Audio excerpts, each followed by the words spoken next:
Kevin, you believe in God. You believe that God has providential control in some sense of history in our lives. You believe in an afterlife, which is part of the religious tradition. So because you do believe in free will, that free will is real, do you see differences in the nature and the essence of free will that we have now with what we supposedly will have in an afterlife? Yeah. I think there are some important differences between how humans have free will now and how we'll have it in the afterlife. Insofar as I'm an incompatibilist, I think that our having free will requires what we do isn't causally determined or theologically determined by something outside of ourselves. So whether it's the laws of physics or God making it happen, you're against that. You can't have free will if either one of those occur. Yeah. So if the laws of physics in the past necessitate that I do a certain action, or if God necessitates that I do a certain action, I don't think that we're free. But I think that in this life we have to have the ability, in order to be free, to do some certain actions or not do those actions. The trick comes in at least the Christian understanding of the afterlife, particularly of heaven.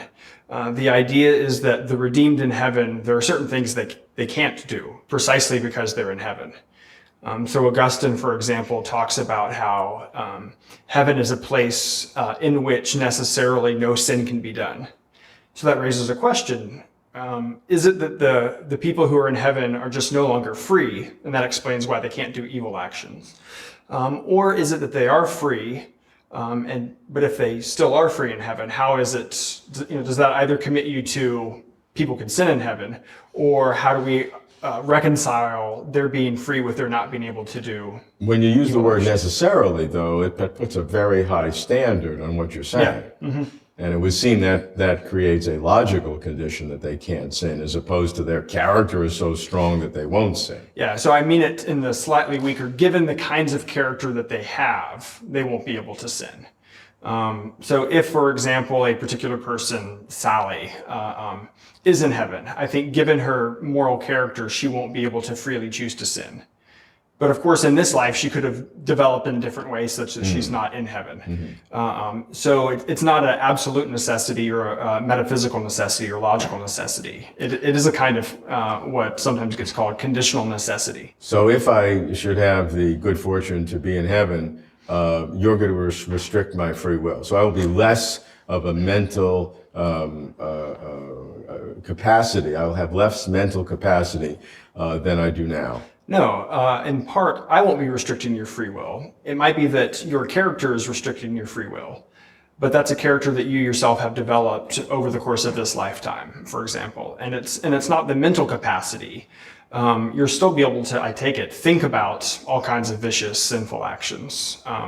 But you just, you won't be able to choose them. And the reason why I think you won't be able to choose them is that you just won't see any good in doing them. But is there a core difference between the way I won't be able to do it then as I won't be able to do it now? I mean, I am not able to torture babies. I'm not able to do it. I can imagine it, but I'm not able to do it. Yet there are some, kinds of sins that I would be able to do. But, so in that sense, in this life, I think that there are certain kinds of things that our character doesn't let us do. And I think that for all the redeemed in heaven, their character will be entirely like that. So right now, there are certain evil actions that you, given your moral character, can't do in a certain sense of can't, because you see no good reason in doing them. But as you said, there are other kinds of things, right? Well, it's not that I can see no good reason in doing it. It's that it's so appalling that I see every reason not to do it. Yeah, that's. So, for example, I think that I couldn't torture or abuse my children. Right. So there's a certain, given the kind of person that I currently am, I don't think that I'm capable of doing those things. Right. But there are all kinds of other, vicious actions, sinful actions that I think that I can do.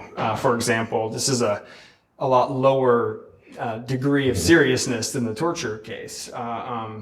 But I take it that being a glutton is a kind of a sin. But I'm very capable, because I often do, of consuming coffee gluttonously.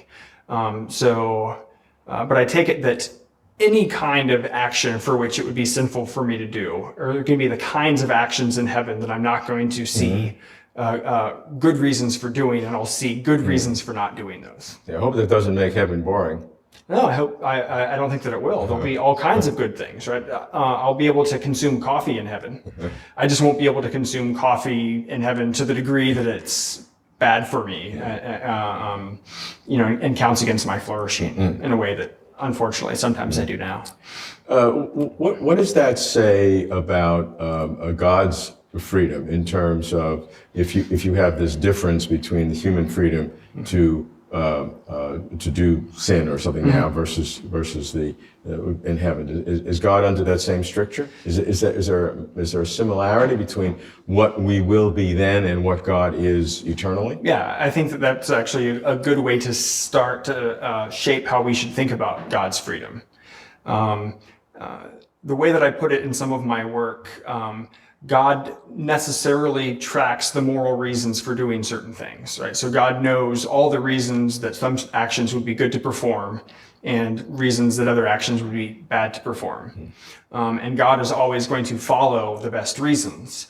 And so God's character is essentially such that he's always going to be doing the morally best thing. And can we learn from that then what we would be like in that heavenly situation? And I think not only learn what we would be like, but it gives us a goal for us to aim for, that we ought to try to be like that.